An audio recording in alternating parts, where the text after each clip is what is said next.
What's up, guys? It's Justin coming at you from Feldman Fitness. I'm back yet again with another video. So this week's video, in my opinion, is going to help out a lot of people, specifically women.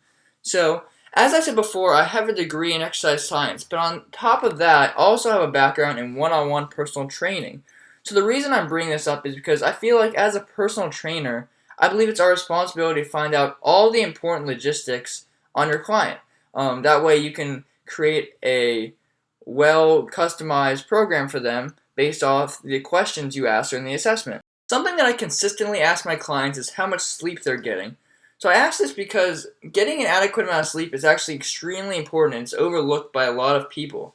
When you don't sleep enough, you basically upset a bunch of different hormonal balances. So for example, getting sleep has shown to actually lower levels of leptin, which is a hormone that regulates your appetite. Also, you produce more cortisol, which is the stress hormone. That can literally lead to more storage of fat. So this is why I always ask the question. And one of the common denominators I found over time is that at least 3/4 of my clients and almost all women that were sedentary had trouble falling asleep. They complained of restlessness and constant mind wandering that they couldn't turn off. I also noticed that once I began a consistent training program with them, they admitted to more energy and better sleep. So anecdotally, I've found that a great way to improve your sleep would just be to exercise. But as you guys know, this series isn't about your opinion, it's about research. So let's get into this week's article. So the article is titled, Effects of Exercise on Sleep Among Young Women with Generalized Anxiety Disorder. So this article consisted of 30 sedentary women. They were aged 18 to 37. And they were randomized to either a 6-week resistance training group, an aerobic group, or a weightless group.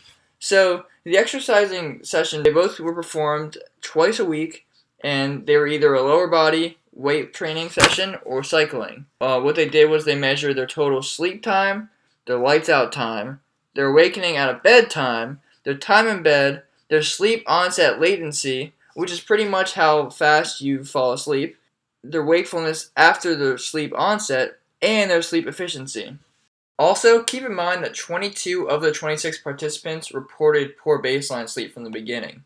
Guys, let's get into the results. So the study found that the resistance training group's time in bed and sleep onset latency was significantly decreased, pretty much meaning they weren't in bed as much and they fell asleep faster. Also, their weekend sleep efficiency significantly increased, meaning that when they did fall asleep, they got better sleep.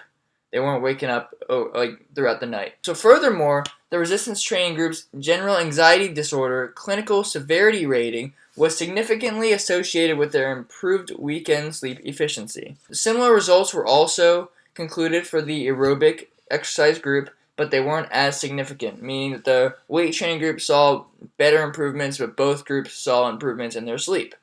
In conclusion, short-term exercise training improves sleep outcomes among anxiety patients, especially for resistance training and weekend sleep.